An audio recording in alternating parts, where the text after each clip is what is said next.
Okay, hi Cameron. Welcome to True Hope Cast. Thank you so much for being with me today. How are you? What's going well? I'm doing well, thank you. And it's a real pleasure to be here, Simon. Awesome. Well, we've had you on the show before. I think you were in one of the earlier episodes. I think maybe like 10 or something, where we had like a little bit more of like an introduction of who you are. We spoke about the ETA scan, hmm which we're gonna get back into again because I've actually recently had a session with you using that. So I think that's a really great way to learn a little bit more about it. And I think so many people will be very interested to learn exactly kind of what that's all about, especially the remote application of it. So, just as an introduction again, can you just let us know a little bit about who you are and what it is that you do, please? Yeah, certainly. Thank you. I practice osteopathic manual medicine. And I've been in practice now, clinical practice, for over 30 years.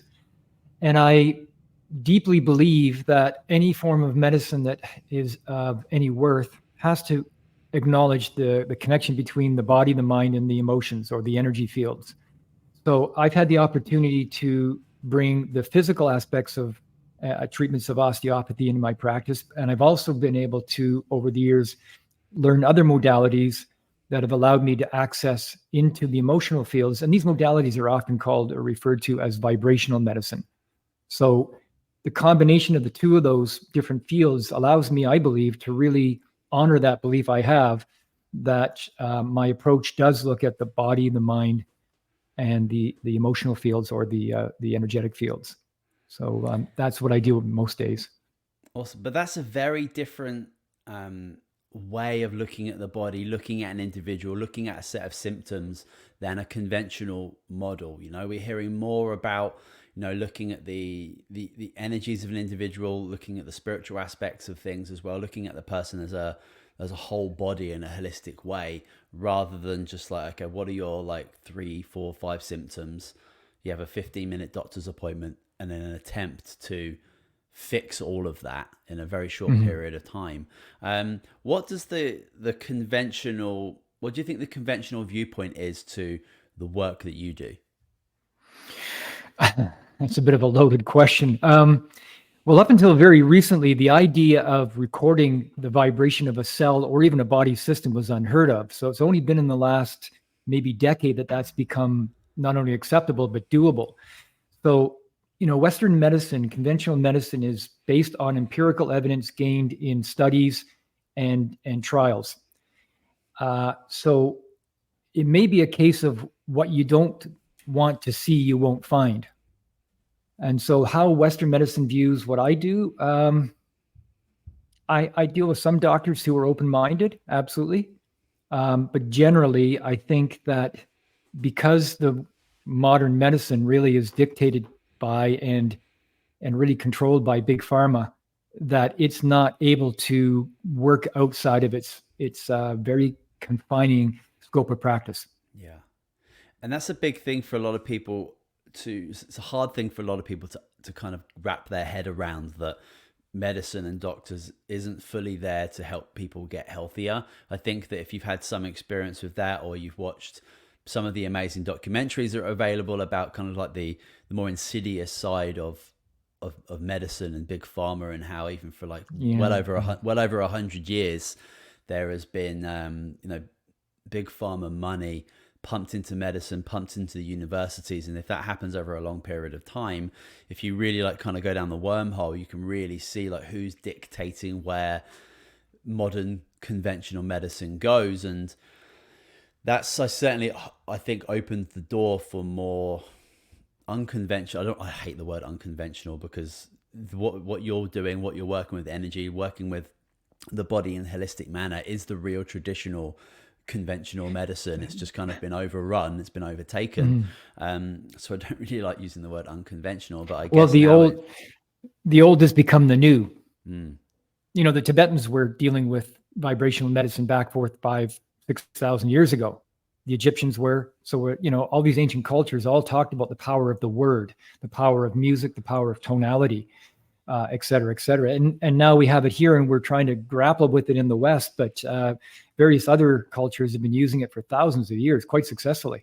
hmm And I think also again, like we are so we're so drawn into the physical world using our quite limited senses. If we can see it, we can feel it, we can hear it, we can taste and touch it, then it kind of has to be real, and that's what really creates our reality. And we could certainly have a huge conversation about what reality is and how it's just purely manufactured by our senses. But when you really dive into the idea of beyond, well, scrapping like kind of the Newtonian laws of physics and looking at quantum physics and looking at energy, looking at frequency, when you obviously break, well, not obviously at all, but when you break down the physical matter of anything that we see down at the smallest possible level, it's just all energy, it's all frequency.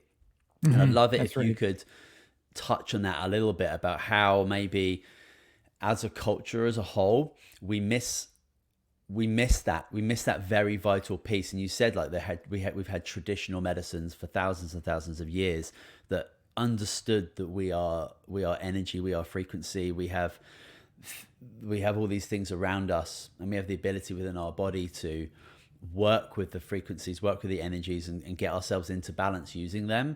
Do you think maybe you could talk a little bit about like what we've misunderstood about I suppose what matter is, what frequency is? Yeah. I think what's interesting is many individuals that I meet get it. They understand that when they feel love from their partner, they feel something. When they feel anger from somebody, they feel it, or they themselves generate anger. They can feel it physiologically. So we get it on one level. But when you ask that person to maybe step into a clinical setting and allow me to use vibrations, then they start to get a little unsettled or not quite sure. What I point out to people is whether you take a medicine through your mouth in the form of a liquid or a pill, or you rub it onto your skin, it's easy to think it's a thing, but actually it's not a thing, it's a vibration. Everything in our known world, like you said, Simon, is vibrational. So I think the most efficient way of taking medicines and the way of the future of taking medicine is going to be by using vibration to deliver the antibiotics, deliver the diabetes medication. That'll all be done through our cell phones. I think that's coming in the next 10 years or so, where you'll go to the doctor, get a prescription. And then what you do when you go to the pharmacy will not be loaded with all kinds of different medicines. There'll be a pharmacist standing there with a SIM card. And he or she will then program the SIM card with amoxicillin 3 times a day. You'll take your SIM card home, put it into your smartphone, and deliver the vibration 3 times a day into your body. That's much more efficient. Now, the only problem with that is pharma could, in fact, view that as a problem. And the people that I've spoken to in California that are developing this technology right now, they recognize this, and they're bringing big pharma in and asking them to be part of the digitization of all of this medicine. We'll get into this in a minute when we talk about the scan. The Etiscan has got over 800,000 remedies digitized in the software. So I can call up the Juniperus, for example, is a wonderful way to drain the liver. I can call up from the scan the sine waves, the vibration of Juniperus, using the laser in front of the person, direct that vibration right into their liver and start to clean the liver. Much more efficient than swallowing it down their throat. And I've had many people skeptically go, that can't work. And I do it, and then 24 hours later, they call me up, what did you do to me? My liver is detoxing. Why am I feeling so different here? So people, once they feel that, they can acknowledge it. I think our culture has been beat up for the last 3,000 years, ever since the Romans kind of rolled into Europe and started decimating the Celtic cultures and all the other cultures in that area. We've lost quite a bit. And I think now, one of the things I'm really proud about being this age in North America is that this generation allowed in the 60s and 70s so many of the different modalities around the world that were being persecuted or were falling apart to come into North America and found a very fertile ground to teach what they wanted to teach. You look at yoga, Tai Chi, Zen Buddhism, et cetera. That all took a really good hold in North America, and we embraced it. And now when I speak to young people in their 20s and 30s, they talk about their feelings, their emotions, vibrations. They get it, and that's because this generation really embraced it and nurtured it. So we're getting it. We're coming back to ground zero again.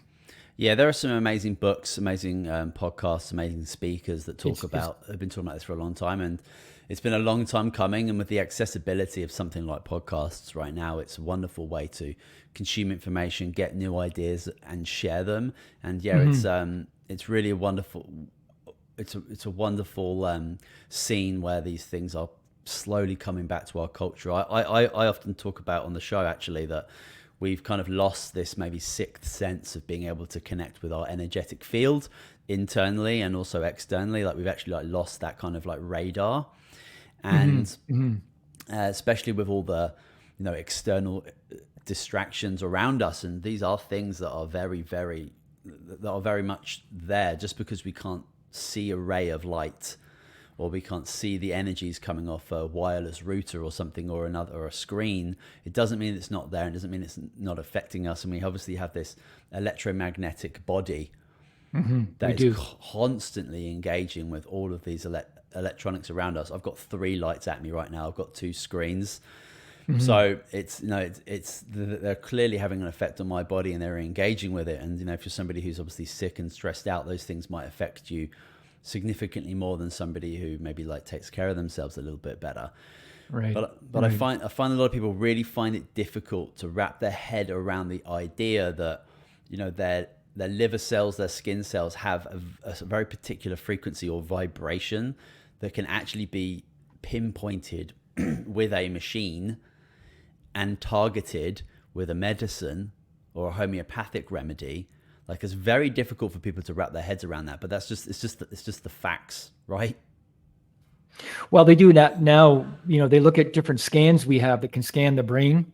When someone goes to get their heart monitored, in a stress test, it's basically just listening to the cells giving off a rhythm that's recorded. So it's not that big of a leap. The people that are really resistant to that, I think often what's behind it is a bit of a fear-based problem. That is logically, I think they can get it, but they're afraid of something. And I've never quite figured out what that is, but I do meet the odd person who's just really resistant to it.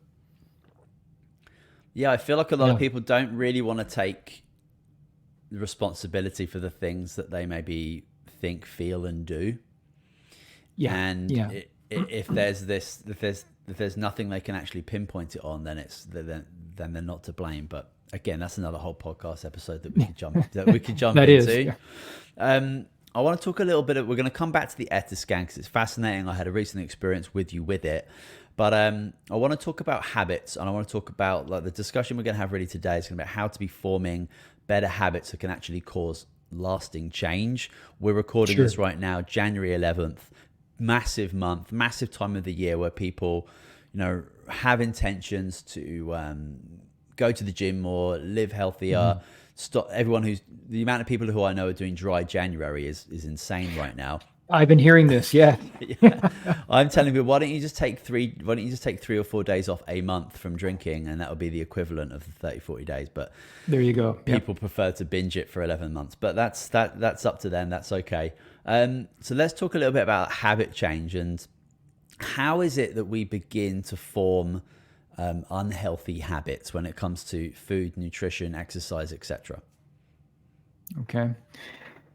I think what happens is there are a number of factors. There's psychological, there are going to be environmental, and then behavioral habits that when they're repeated over and over and over, they become default. Now, if those habits happen to be good habits that give you a good lasting physiological change, that's wonderful. But when the unhealthy habits kick in, usually it comes from stress of an emotional or a physical state. People start to feel the biggest driver for wondering what they're doing wrong is usually pain. That's why people come in to see me most often is because of pain. So how we develop these bad habits is we do something over and over and over again, and it gives us either a temporary relief. So example, or that gives a distraction. So the good example would be somebody who comes home from work tired at the end of the night, has dinner, and then they're still feeling tired and run down. So they reach for something sugary, some kind of snack, sit down at the TV and have their snack. They feel better in that moment. So our brain has this wonderful thing called neuroplasticity that allows us to adapt and build new neurons, which when those neurons link together, we call those habits. And when you keep building the same neurons over and over and over again, that habit becomes a default. And it's not until the pain, emotional or physical, becomes such an extent that the person gets really frustrated with it and realizes this is not sustainable, that they reach out and look to try to change it. And that's when people come in to see me wanting to change some habits. The problem is most people, and you mentioned January, most people want to change their bad habits with the idea of with an action-based approach. So example would be, I want to run a 10K race. Mm-hmm. There's the action-based identity. The problem with that is there's no buy-in from the brain. It's too vague. The brain can't really identify with that.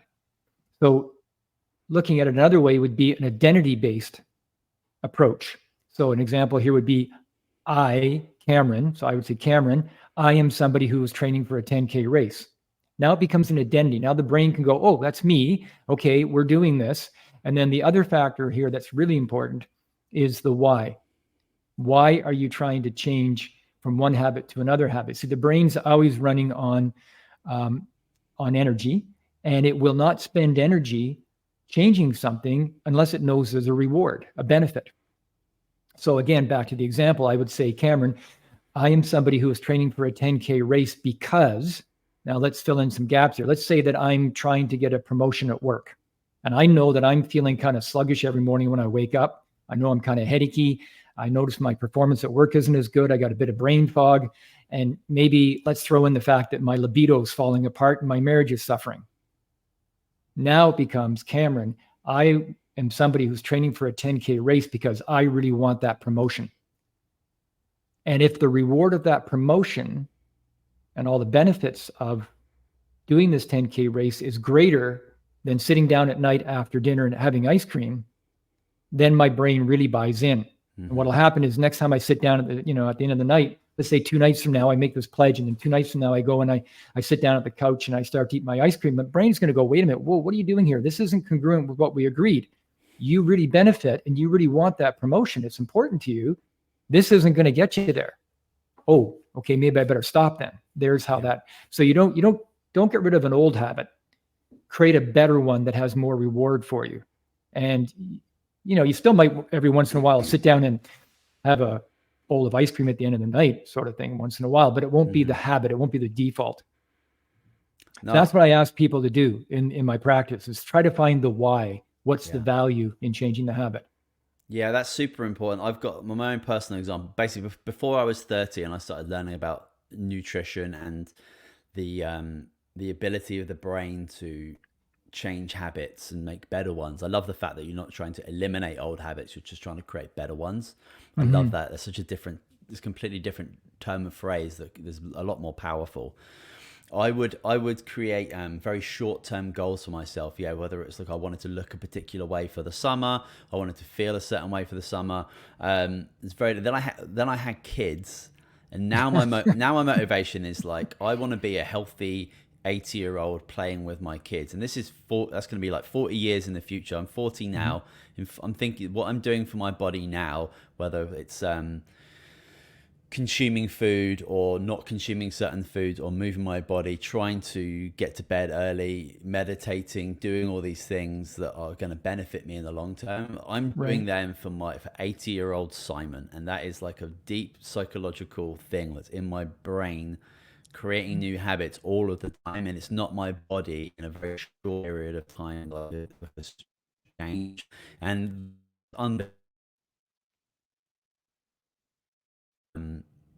do want to like jump off the wagon, or I want to like go wild or crazy or whatever, but that thought of me in the future and how that's going to benefit myself, my kids, my grandkids, my wife, etc., it's just way more powerful than the thought of having ice cream or something, right? Like it's just way too much, and it's literally a vision in my head because I've wired it so much now. It's this image, this visionary thought that I've had for my future, which is just way more important than anything in my life now, to literally just get rid of a craving. So it's really, really powerful for me. So that's a really good example. Thank you. Yeah, you're welcome. What I find sometimes, Simon, is when I ask people the why, they don't know. And then I'll ask them, do you feel that you're worth trying to change. And if they hum and haw or they say no, then this is where the one technique I use, the neuroemotional therapy, comes in handy. It allows me to access beyond the frontal precortex of the brain into the hippocampus and the limbic section of the brain, and actually discover where they learned that. Sometimes we learn who taught them that. That's not necessarily that important, but where they were in their life when they learned that, and then to take the charge out of that belief system, out of the emotional belief system, take the charge out of it, and allow them then in the future to be in the present moment, as opposed to being back whatever age it happened to be at when they believe this, and allow them then to be a more functioning adult. So that's a very powerful way to access when people get a block and they just can't make those changes. All the logic falls apart. Then I know there's some little nugget back in their past that has been embedded in there as a belief system that it's just obviously not helping them at all.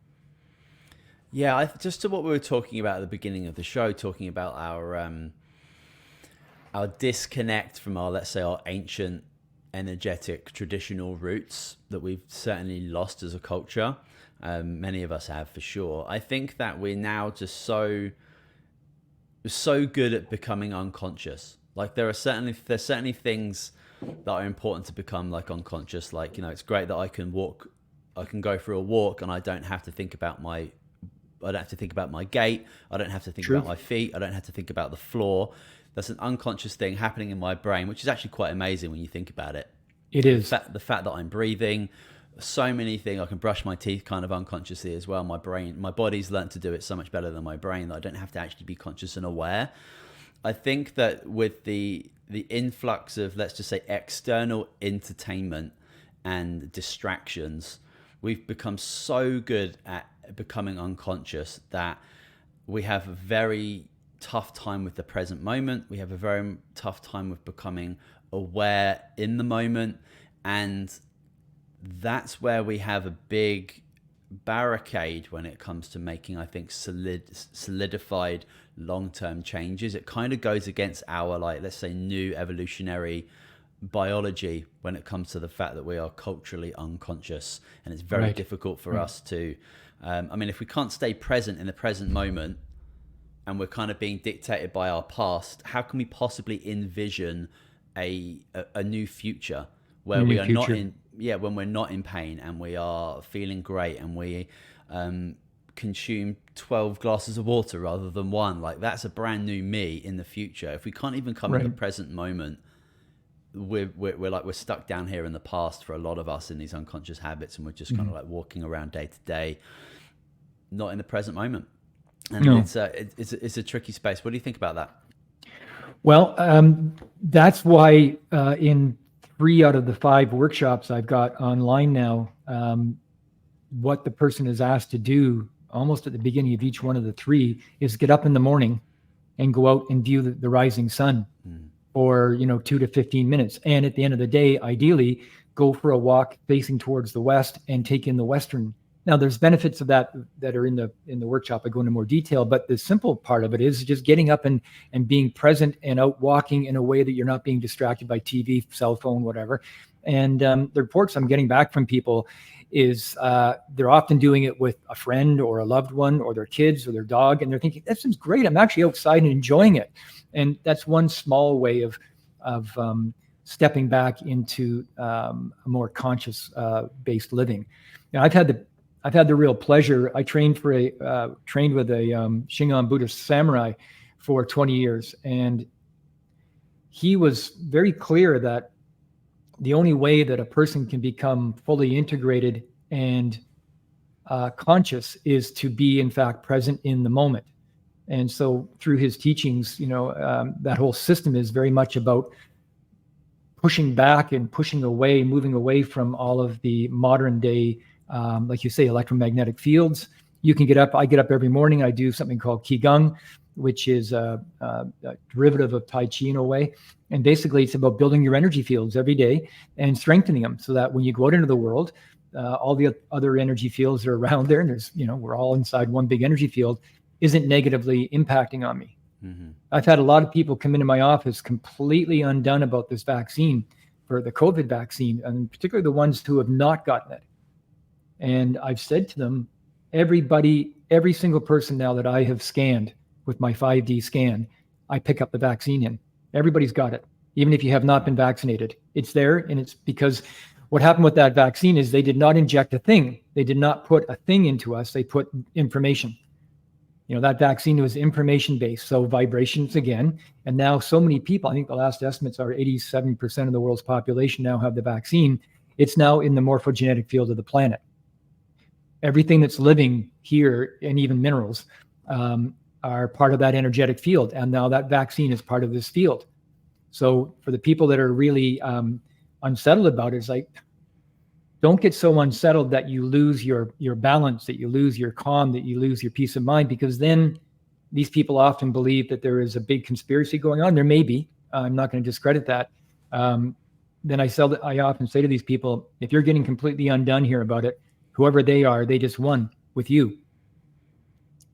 Come back to your center, come back to your groundedness, go for a walk in nature, go for a walk along the ocean, go watch a funny movie, hang out with some people you really like and trust and laugh a lot, and just keep that vaccine or that any energy field that's not conducive to health away from you.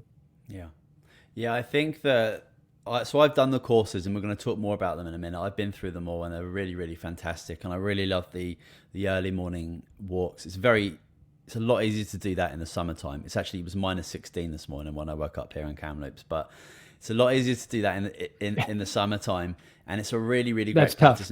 That's tough. Yeah, yes. my kids wake up early, and we're kind of up and out right away.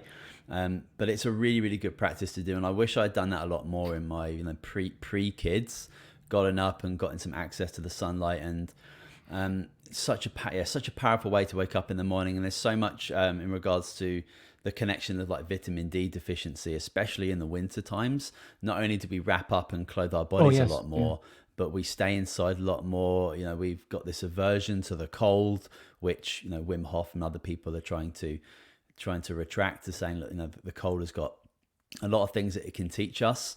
I'm sure a lot of people have done ice baths and ice showers and things like that, and recognize that it is a powerful teacher. But yeah, it's interesting how something just like a 15-minute walk in the morning can not only trigger a lot of happiness and a great routine, but it's also obviously the morning light coming to our eyes is neurochemically preparing us properly for the day, because we would have, we have the same biology we would have done before we had houses and all these other things.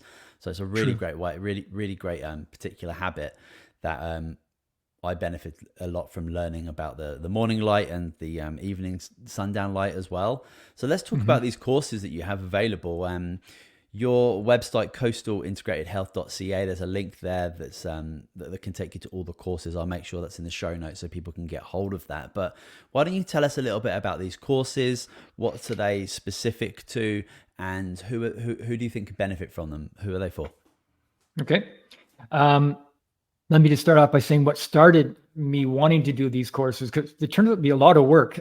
And I thought, okay, I'm going to do this because I have found in the last 10 years that the whole idea of how to be healthy has become way too complicated. And so, Health Simply, the banner that I sort of put these workshops under, was an attempt of me to bring back really simple, sustainable, practical, and science-based suggestions on what people can do to make their life healthier without a lot of complication. So there's 5 courses. There's one on how to enhance your sleep. There's one on how to build a stronger immunity, which that's the first course I started off with because it was so needed in all the confusion around the, 4 years after the pandemic. People were panicking about how to keep their immune system stronger. So that was number 2. And then the menopause, basically how to prepare for it or deal with it if you're in it right now. Again, there's another example where there is a huge amount of money being spent on how helping women to deal with menopause. I find a lot of women now have accepted the harsh symptoms of modern day menopause as being normal. And that's not correct. Menopause does not have to be as harsh as it is for many women right now. And then the last two courses are the male fertility and how to boost up your female fertility. Again, that wasn't something that I started off thinking about that I needed to do, but I've heard from too many people, in these sort of mid-20s to maybe early 40s, having a really hard time conceiving. And so those two workshops are to help them. Amazing. I love the fact that you're trying to make nutrition and becoming healthy or being healthy simple, because it just makes me think about the tens, hundreds of thousands of practitioners are out there that are very much valued and needed, but it's like how far away we got, so far away from being able to take care of ourselves that we're needing to spend like a lot of money in some cases seeking advice and support to take care of ourselves. And it seems very, very very backwards. We obviously have, we should have our government health agencies. You think they have the responsibility of helping us with that? They clearly don't. They don't. No, they really, don't. They really don't. Especially when you look at kind of Health Canada, for example. If you really dive into that a little bit more, they are just a police arm for the pharmaceutical industry. So they are not going to be taking care of you, and we have to start taking care of ourselves. And and a lot of people just don't know how to do that. So making it simple, turning it into simple steps. And I'd love to share a little bit more about my experience with your courses. So they're 30 days. They are bite-sized informations. Every single day, you're going to get one. I think it's between like 1 and 4 or 5 minute video or audio that you're going to access every single day, and it's just a new tip, a new piece of advice to kind of take on for that day to start thinking about, and then they build beautifully on each other, on the learning that we've had before. And at the end of the course, you kind of feel you've gone through a whole like nutrition course on sleep, or you've gone through a whole immunity course, and at the end of it you feel not only empowered because you've been actually practically applying all of these tips and tools, but also you're educated and you can actually help other people and give people advice and share your experience as well. So it's a really amazing way to learn, rather than just maybe listening to a podcast or reading a book. You're making a 1 to 7 minute daily commitment to accessing this, and you can do it on your phone, you can do it on an iPad, you can do it anywhere. It's super available, and you just give yourself 7 minutes, log into your course, do your piece for the day, and you will feel empowered right away with that information. Yeah, that's like you've said, Simon, everything builds on the day before. So it's not like they're learning 30 different things.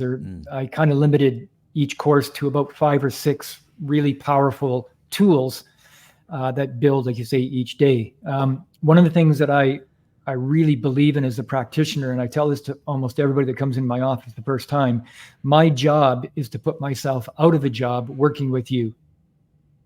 I don't want to see you in my office 4, 5, 6 treatments from now for the same problem. Either I'm not doing my job, I've missed something, or you're not compliant. So that's one of the beliefs I really hold on to. And the other thing I really value a lot is the minute I put somebody onto a remedy, I'm already starting to think about how I get them off that remedy. Right? They're going to be on it for a short period of time. And then how do we get them off of it so that they have the tools to learn how to look after themselves? I've had people come to my office and say, or I've had people I've met in town walking around, and they say, I haven't seen you now for the last year. I said, it's great. I did my job. You don't need to. That's wonderful. Thank you. You make me feel good. So that's real powerful medicine.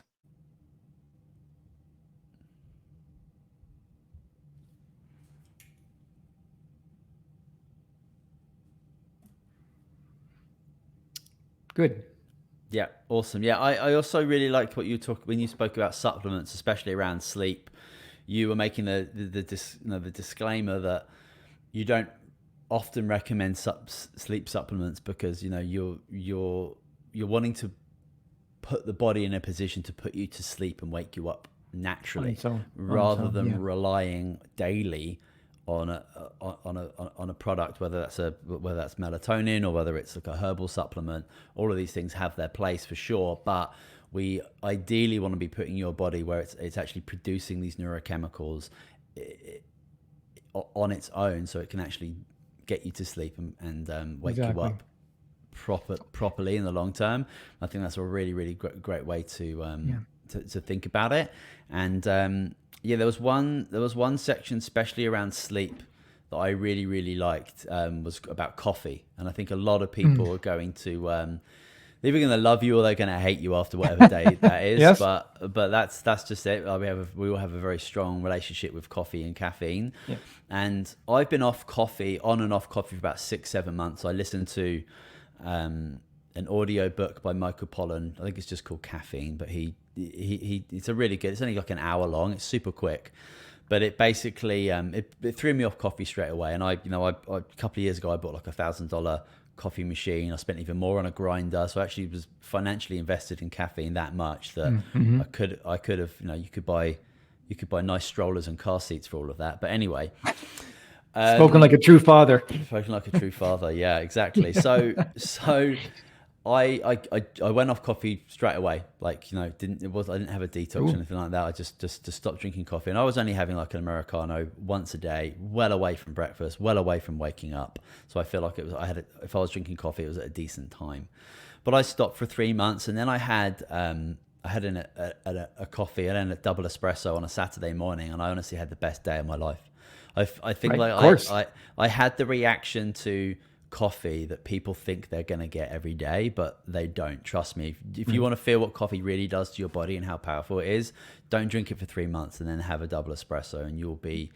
And then hold on. And then hold on. Yeah. I mean, for me, I had a great day, but for a lot of people, it could just be absolutely insane and wild.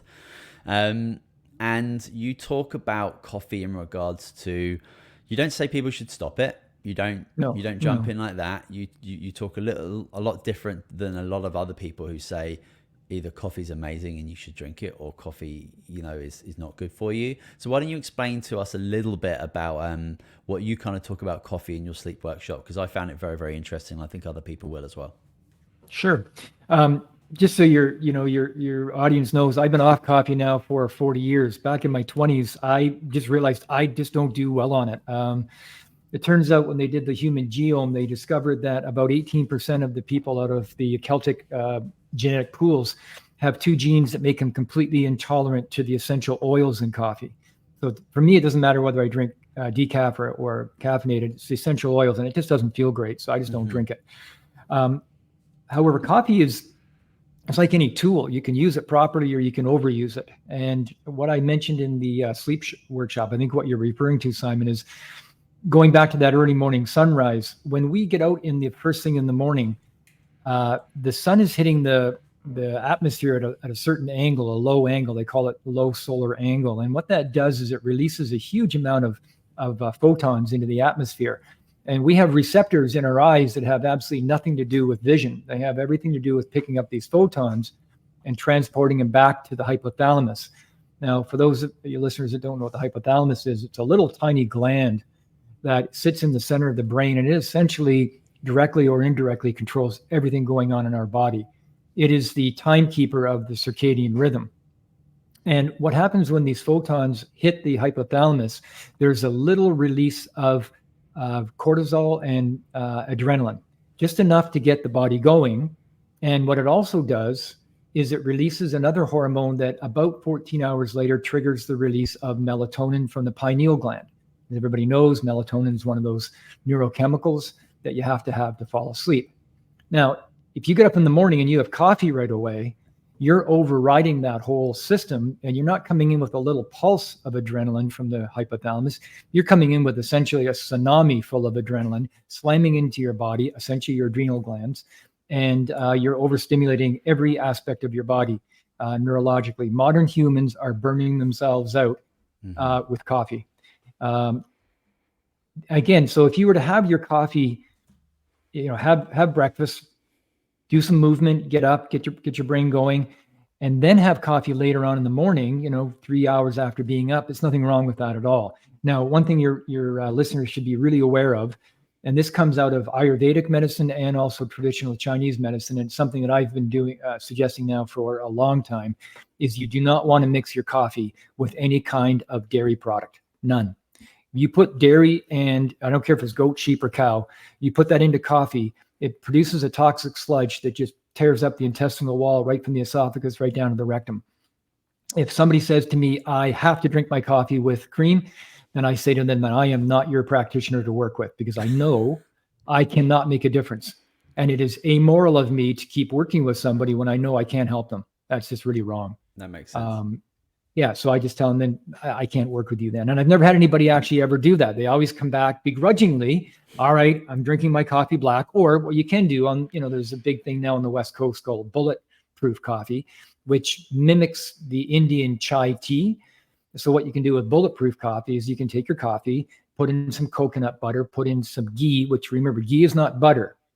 Butter and ghee are different. Ghee is butter fat. It's got no dairy in it. So put in some coconut oil or some MCT oil and blend it up. I think in the bulletproof, they also add a bit of cardamom and some cinnamon. I think so. Yeah. Blend it all up, and then have that in that. Nothing wrong with that.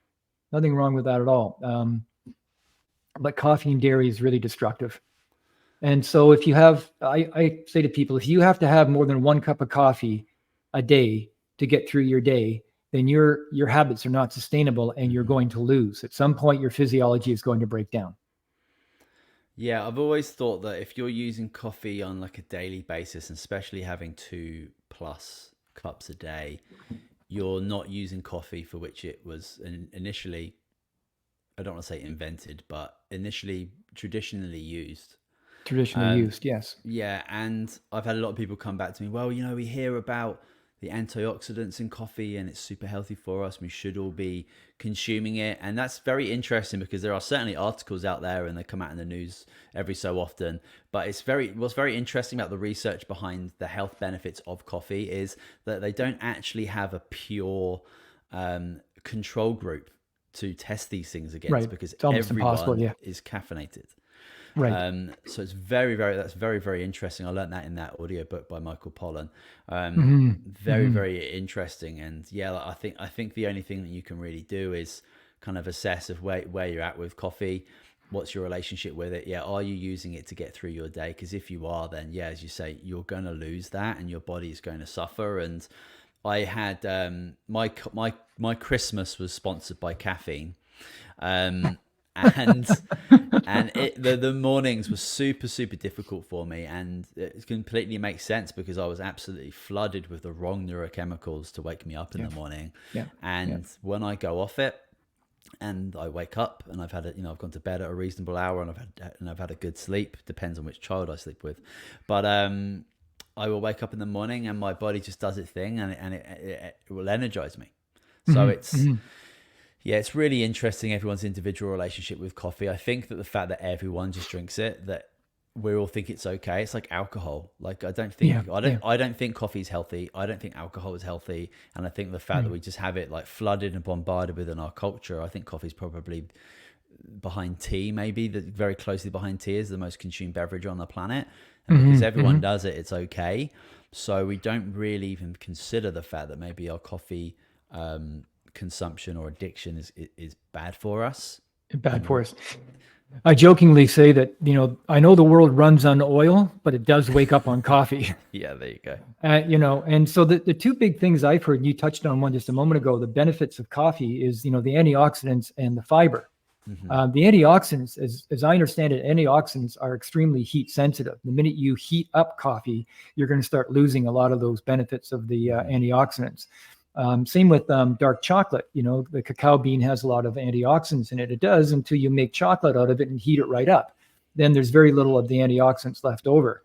And, in regards to the fiber, I understand that a cup of coffee has more fiber in it, water-soluble fiber, than does an orange. True, but you want to make sure your diet then has lots of fiber in it, like from proper vegetables and fruit, not relying on coffee as a way to get your fiber. That's ludicrous. I don't think there's anyone who would make the argument that they consume coffee just to make sure they get their daily fiber. Fiber, probably not. No. I think if it was advertised that it was a source of fiber, I think that they probably would do it, and it would actually be just like on cereal when they say it contains fortified vitamins, they'd stick it on the label to sell more product. To sell more product, yes. Yeah. That's great. And again, I'll make sure that the link to those courses is available for people to check out, because they are great. I know that you've got on your website there as well, you've got a couple of little promo videos. It gives people a little bit of a taste and an introduction to what the courses are all about. So if you want to check out those courses by Cameron, check out the link in the description. It will take you right there. I'd love to touch a little bit more on the ETA scan. We talked about it briefly before in this show. We spoke about it a little bit in greater extent in the show we did, must be 3 years ago now. Wow. About that, yeah. Yeah, but I had a session with you probably a month. I think it was before Christmas. I was feeling run down. I certainly had a cold going on. It went around my family. It just made me feel run down a little bit. And you're able to make the time for me to have a remote session with you. So I was in interior BC. You were in Victoria. We're far away from each other, and I'd love it if you can kind of explain what the scan is and how it had the ability to scan my body from a distance and actually apply. We actually used olive leaf extract as kind of like my remedy, because this is what I take throughout the winter, and I ramp it up, especially during times where I'm feeling a little bit run down. It's antiviral, antifungal, antiparasitic, and an antioxidant. Really powerful product that you can kind of take daily just for your immune health, also really strong for cardio health as well. But that you're able to put that into the ETA scan and basically provide me with an energetic dose. We spoke about that before, about how that could be the future of medicine. So would you mind telling us a little bit more about the ETA scan and how it can work remotely from a distance, because it's fascinating. Sure. Okay, sure. So I have two scans, and the ETA scan, it's a computerized device that has the ability to read the body and look at all the things and record all of the things that should not be in the body. So we're talking basically toxins. Those toxins can be viruses, bacteria, parasites, heavy metals, chemicals, and it can also record in emotional energetic fields that are out of balance. Then it gives me it takes about 8 minutes for this scan to go through. Then it gives me this big massive list. And this is where the skill set comes in, is I have to go through that list and try to pick out what toxins may be causing the greatest amount of symptomology. And then once I ascertain what it is I'm looking at, so let's just say, for example, in your case, we were looking at streptococcus and staphylococcus bacteria. I can find out where in the body it's mainly showing up. So in the lungs, the liver, the kidneys. I think in your case, it was also in the digestive tract. Mm-hmm. And then so I have a choice at that point. So there's something called the law of inversion, which is a law in physics that states if you catch a sine wave and you invert it upside down and then send it back at the original sender, it cancels everything out. And a good example of that is if you're ever watching a movie and they talk about jamming the police radar or shutting down the radio signal. That's exactly what they're doing, is they're catching that signal, inverting it, and then nobody hears anything. Mm-hmm. So in context for the scan, if I send in the inverted sine wave of staphylococcus into, let's say, your lungs, then that sine wave, the inverted sine wave, is going to cancel out the energy field within the bacteria, the staphylococcus bacteria. It's very specific to that one particular sine wave or toxin. And then it kills it off, the bacteria. And then the scan quickly rescans. It takes seconds to do that. And then you will be able to see on the screen, as will I, the difference in the lungs. It'll be a percentage difference of, went up 10%, 20%, whatever, 30%. And then I just keep going through the body and basically eliminating whatever is the main issue. And in this case, it was staphylococcus and strep. That's how it works in the office. And most people have no problem with that because they're sitting in front of a laser, which is, sending this vibrational field into their body. And they're wearing a set of headphones, which they're not normal headphones. They are headphones, but they have special sensors embedded inside the headphones. And that's picking up the energy field of the person as it changes each time I do something. The other way I can treat, like you mentioned, Simon, was by using remedies. And in the software, there is about 800,000 remedies that have been digitized that I can draw upon. And I'm always adding new ones into it. So I can then draw up, in your case, it was that True Hope olive leaf extract. and it sent the vibration of that remedy into your body, in this case into the lungs, and that does its job as well by killing off the bacteria. You obviously have to pick a remedy that is relevant to the toxin that you're dealing with. If I'm dealing with, say, with mercury, I wouldn't use that remedy. I would use something like zeolite or bentonite clay or something else that would bind onto and remove the mercury. So that's how it works in the office.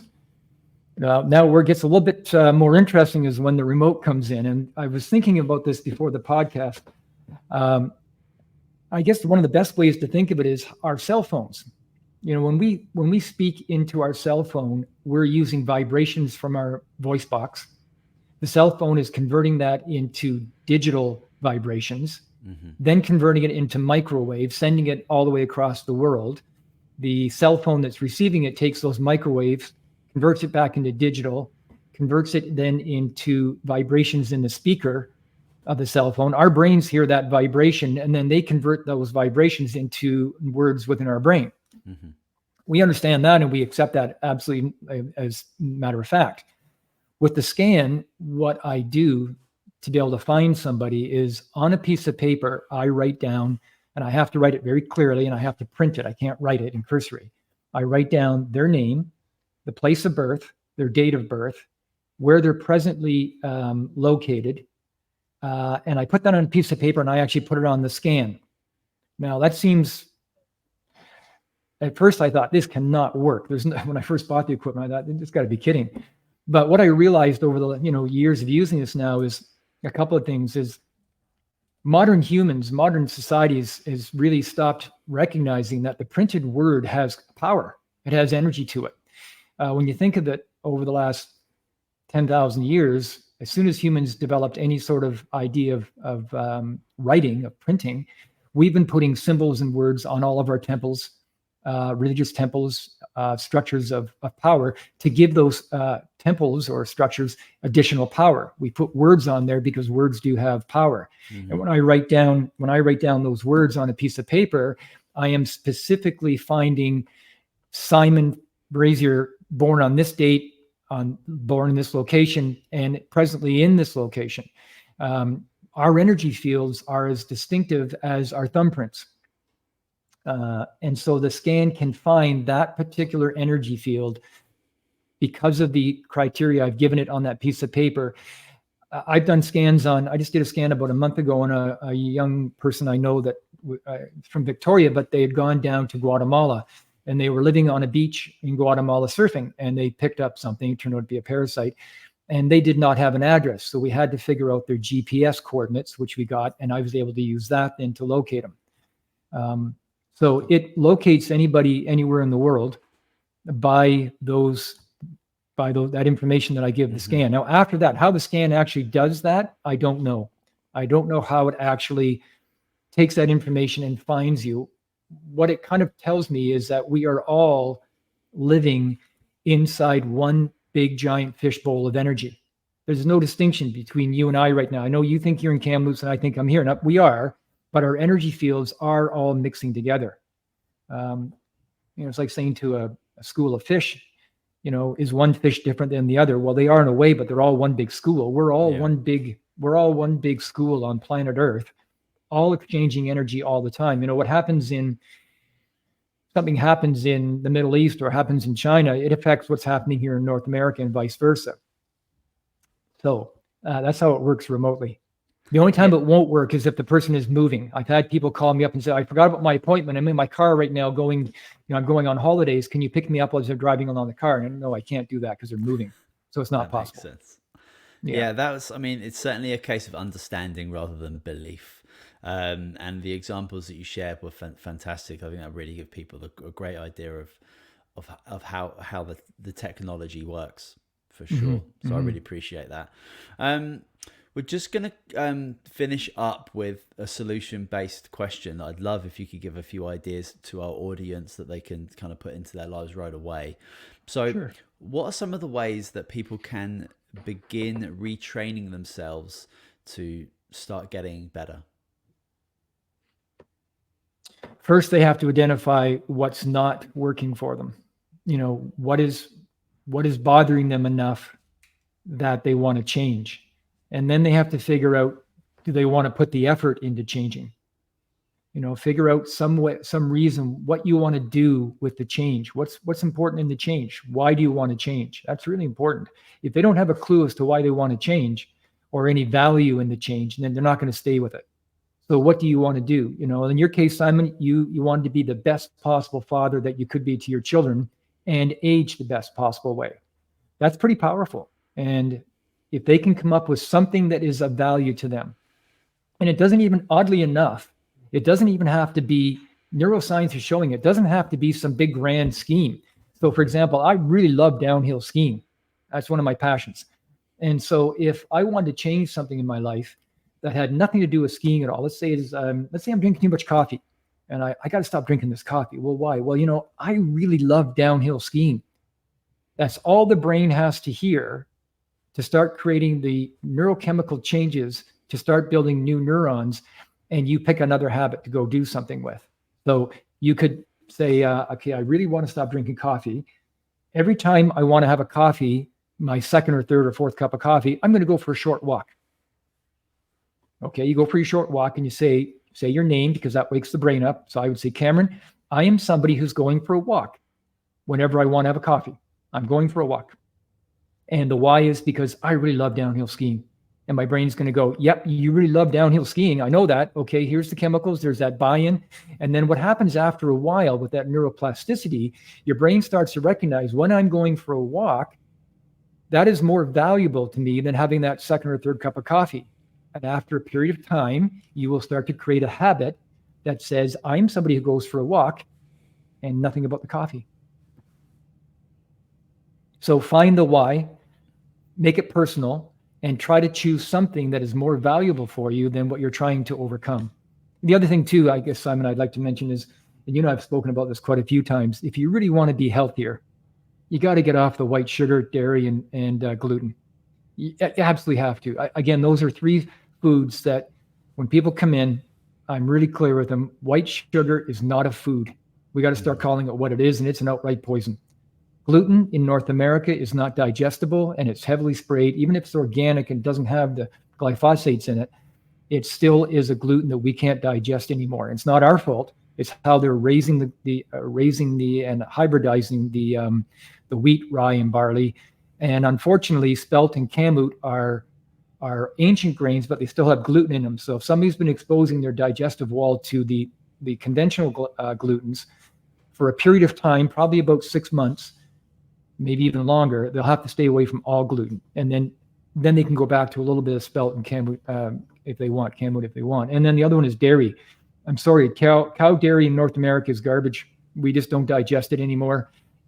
If you can find milk from those little brown cows with the doe eyes, and they're called the Guernseys or Jerseys, if you can find milk from them and it's unpasteurized, we can digest that. And I've actually experimented with that myself, and I have no problem with that. I just don't need a lot of milk. But conventional mainstream milk you're going to get out of the grocery store, even if it's organic, it's still damaging to the intestinal wall. And it's also damaging to the neurons in the brain, which causes then mental imbalances. Yeah, I think that a lot of people are aware of the dangers of sugar, especially as a toxin, and how gluten doesn't do well for most people, especially in North America. I think there's still some education to go around about the dairy piece, but there's thousands and thousands of podcast episodes, books from very esteemed doctors and scientists that will, help reaffirm that truth. Yes. So that's certainly available for a lot of people. But that's awesome, Cameron. I really appreciate that. Thank you so much. What's the best place for people to connect with you so they can check out the courses? They can maybe book a discovery session with you, or figure out what options they have to work with you. Well, like you mentioned, coastalintegratedhealth.ca is the website. Okay. They can book online. I also I do offer 10-minute and half-hour phone consultations if people want to call me and have a conversation with me first. I offer what's called the initial session, which is an hour and 20 minutes long. That's where I prefer most people to start, because it gives me time to I'm not going to have a 5-minute conversation with them before I start treating them. It's going to be probably 15, 20 minutes long of trying to figure out who they are, not just their symptoms, but their life as well. Do you enjoy your life? Are you enjoying your job? Do you eat well, et cetera, et cetera? And that takes a bit of time. So there are a number of options that they can book in. The scans I offer as a 1 hour or a 2 hour session. Again, for most people, if you've got something complicated or it's been chronic, the 2 hour allows me to really use the equipment well and get into many aspects of the body. If that's too much for the person, like when I work with children, I suggest really just an hour. That's enough for them to sit still. So there's a number of options that I offer, a way to segue into treatments with me. Perfect. Beautiful. Well, I'll make sure that link is available for people. I know you've got social media as well. I'll put those links in there as well for people to connect with. But that's awesome, Cameron. So thank you so much for telling us a little bit more about the courses you have to offer, diving in a bit more about the ETA scan and its capabilities, and also discussing habits, unconscious habits, and how we're able to make long-term sustainable ones. So thank you so much for your time today. My pleasure. I hope it helps people, and I hope somebody can walk away from this podcast and actually start to improve their life and empower themselves. My job's done, then your job is done if they've figured that out. Yeah, I have no doubt whatsoever this is going to support a lot of people. So thank you again. Wonderful. But that is it for this episode of True Hope Cast, the official podcast of True Hope Canada. You can check out the show notes to connect with Cameron. Leave us a review on iTunes and a 5-star on Spotify if you have the time. But that's it for this week. We'll see you soon.